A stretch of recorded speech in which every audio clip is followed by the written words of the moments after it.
Arcane 8, début du deuxième septenaire, on voit un personnage, là aussi assez imposant, qui remplit la carte et qui a une balance d'un côté et un glaive de l'autre. Une épée qu'elle tient droite et qui est dans l'axe. Une épée dont a priori elle ne se sert pas, mais elle peut s'en servir. La justice du tarot est la seule carte qui vous regarde droit dans les yeux. Elle initie le deuxième septenaire, septenaire de l'âme.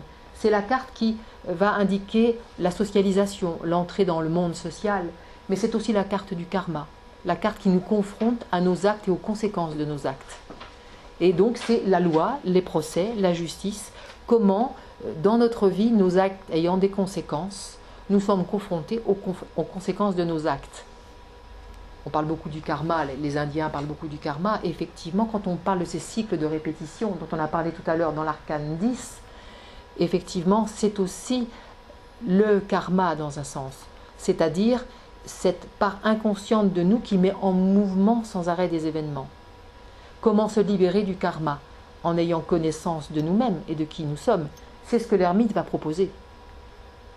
Parce que confronté au karma, je suis obligée, là aussi, comme la papesse l'avait proposé, d'aller à l'intérieur de moi. Et l'ermite, personnage âgé avec son manteau, sa lanterne et son bâton, avance sur le chemin intérieur. C'est le sage qui vit dans la grotte, tout en haut de la montagne, et qu'on va aller chercher parce que lui a la connaissance.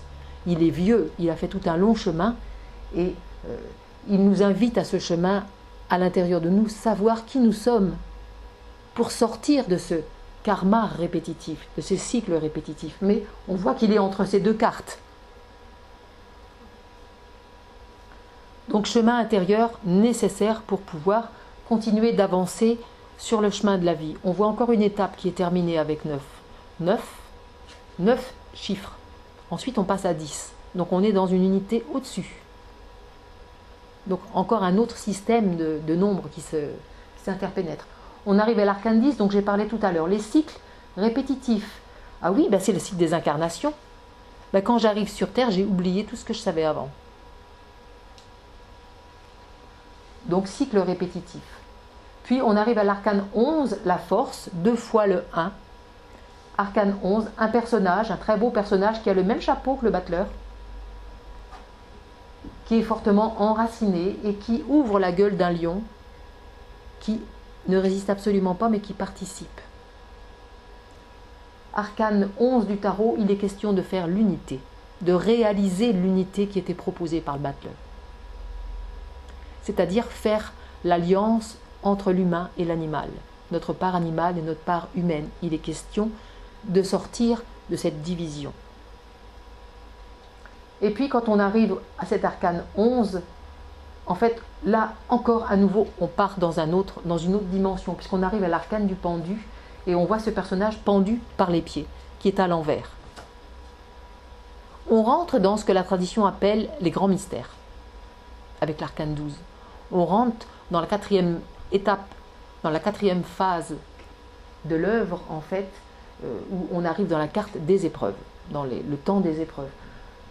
Effectivement, ce personnage qui ne semble pas souffrir et qui a la tête, les cheveux bleus, est pendu par le pied, a une potence, changement, bascule. Avec l'arcane 11, on est arrivé à une maîtrise. Oui, mais la vie, c'est pas ça non plus. Parce qu'en fait, au bout du compte, une des plus grandes leçons de l'existence, c'est apprendre à lâcher. Et le pendu est là pour nous mettre en fait dans l'état de l'impuissance d'une certaine manière et pour nous montrer qu'en fait au bout du compte nous devons apprendre à changer de point de vue, à lâcher, à voir qu'une autre dimension est en jeu dans notre vie qui va au-delà du moi. On arrive à l'arcane 13, la non nommée, celle qui fait peur à plein de gens. Ah, j'ai sorti l'arcane 13. Elle n'a pas de nom, effectivement, parce qu'elle représente le mystère de notre vie, le mystère de la disparition. Mais la disparition n'arrive pas qu'à la fin de la vie. La disparition, elle arrive aussi au milieu de la vie. Si la mort, pour ne pas la nommer, était la fin de tout, pourquoi est-ce que le tarot, qui est connaissance, l'aurait mis au milieu du jeu? Elle est au milieu. Donc elle pose elle aussi une question. c'est qu'effectivement, ce n'est pas la fin. Mais elle indique aussi, avec ce personnage squelettique, mais qui a quand même un épi de blé dans la colonne vertébrale et qui fauche avec sa faux, les têtes et les pieds et les mains, elle indique qu'il y a vraiment un changement radical qui est fait. Dans notre vie, on s'en rend compte. On vit les épreuves du pendu et on vit aussi des moments où on fait tabula rasa. Il y a la carte du changement de cycle, c'est une chose, mais il y a l'arcane 13 qui est vraiment le moment où on doit tout reprendre à zéro. Ça fait partie des épreuves de la vie, des épreuves qui permettent de rentrer dans la connaissance d'ailleurs. Parce qu'au bout du compte, quand on a tout perdu, on est obligé d'aller à l'essentiel. Arrive après un très bel arcane, l'arcane 14, tempérance, un personnage ailé qui représente l'ange gardien.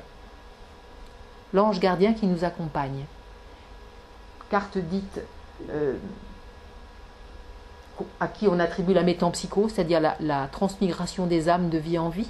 Donc ça lui donne aussi cette place particulière après l'arcane 13.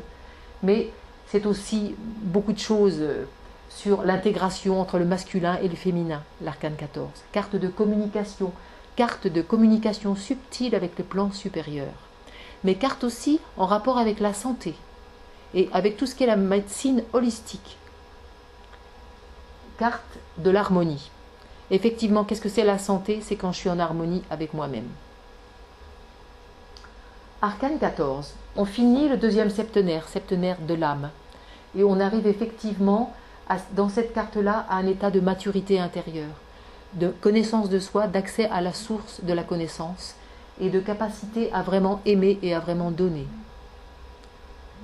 Et puis, on arrive au diable qui initie la troisième rangée, le septenaire du corps, le diable qui est en dessous du battleur, et on arrive sur le plan de l'incarnation. Drôle de personnage. Le diable, c'est le prince de ce monde, c'est Lucifer. C'est celui qui est en même temps le copain de Dieu, parce qu'il met les âmes à l'épreuve, et c'est celui qui en même temps est là pour nous tenter, pour nous éprouver. Donc voilà un arcane de pouvoir, un arcane maléfique, entre guillemets, mais qui a aussi tout son sens et toute son intelligence, et qui nous amène à voir dans ce monde dans lequel nous atterrissons, on peut dire quelque part, après ce temps de tempérance, ce monde est marqué par les ténèbres, ce monde est marqué par l'oubli, ce monde peut être marqué par l'animalité. Il est marqué, on voit deux personnages enchaînés. Qu'est-ce qui nous enchaîne? Qu'est-ce qui fait qu'on est enchaîné à cette répétition? Il est question, nous sommes des humains, de ne pas se contenter d'une attitude animale, mais il est question d'arriver à nous libérer. La question de la libération qui était posée par le mat, elle se trouve là, au début de ce troisième septenaire. C'est vraiment la question de se libérer de tout ce qui nous entrave, tout ce qui nous enchaîne. Tous les désirs, toutes les passions. Je veux ci, je veux ça, encore plus, toujours plus. Et en même temps, ce diable qui est en rapport avec le monde de l'incarnation représente aussi le monde financier, par exemple, le monde matériel, le monde des acquisitions, mais on est aussi sur la terre. C'est aussi l'arcane qui est en rapport avec la sexualité, monde de l'incarnation. La carte suivante, arcane 16, on voit une tour foudroyée et deux personnages qui tombent. C'est le châtiment de Dieu, vous savez, quand dans la mythologie, les hommes ont construit la tour de Babel pour remplacer Dieu. Parce qu'ils disaient, Dieu, il est bien sympathique, mais il veut décider pour nous, on n'est pas d'accord. Donc on va aller récupérer son pouvoir. Donc les hommes ont construit cette tour, puis sont arrivés en haut de la tour, et Dieu, voyant ce que les hommes avaient fait, et ils n'avaient absolument pas compris du tout le véritable chemin qu'ils avaient à faire sur la terre, il a décidé de leur envoyer la foudre. Il leur a envoyé la foudre, et les hommes qui étaient donc à tous les étages en train de construire ont perdu la langue une, et ils se sont retrouvés tous à parler des langues qu'ils ne comprenaient pas. Plus personne ne se comprenait. Voilà ce que c'est que la maison de Dieu. C'est le monde de l'ego. Quand on est dans son ego, on ne comprend pas l'autre. Personne ne se comprend. Le monde de l'ego, au bout du compte, nous amène à devoir chuter. Mais c'est aussi la carte de l'illumination, puisque le chapeau saute. L'arcane suivant, arcane 17, on voit on arrive à la fin des épreuves, d'une certaine manière, et on voit une femme nue sous les étoiles qui fait pousser des fleurs dans le désert. Arcane de la foi, de la croissance, de la réceptivité. Arcane qui a beaucoup de points communs avec l'arcane 14 et qui montre vraiment la lumière dans les ténèbres dans lesquelles on s'est engagé depuis l'arcane 12.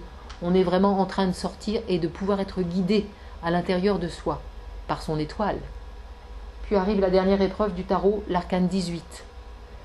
Étrange ambiance que cet arcane 18. 2 tours, une lune, mais plus exactement une éclipse de lune. 2 chiens qui hurlent à la lune, un bassin carré avec dans le bassin un écrevisse. On est dans le monde de la nuit, dans le monde des rêves, dans le monde de l'obscurité.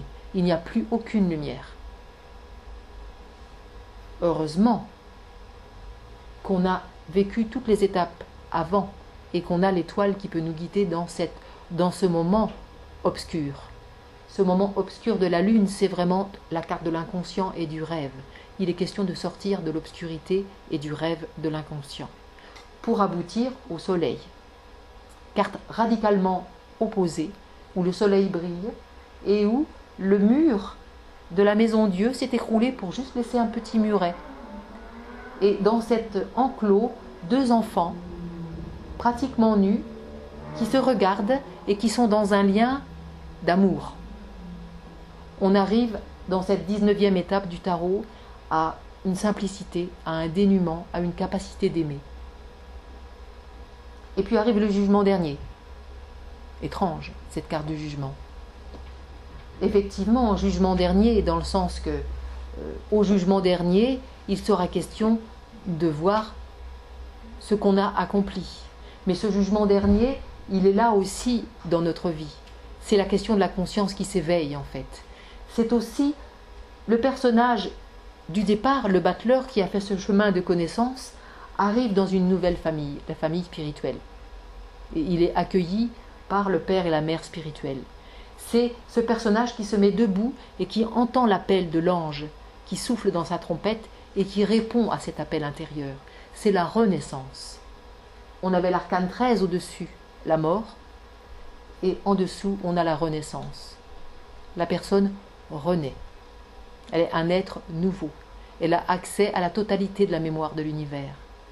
Et on arrive au bout du compte au monde, la totalité, avec le personnage central entouré d'une guirlande avec les 4 éléments sur les 4 côtés, les 4 évangélistes, et cet arcane 21 qui représente cette totalité accomplie, cette totalité du monde en mouvement, introduit les arcanes mineurs du tarot.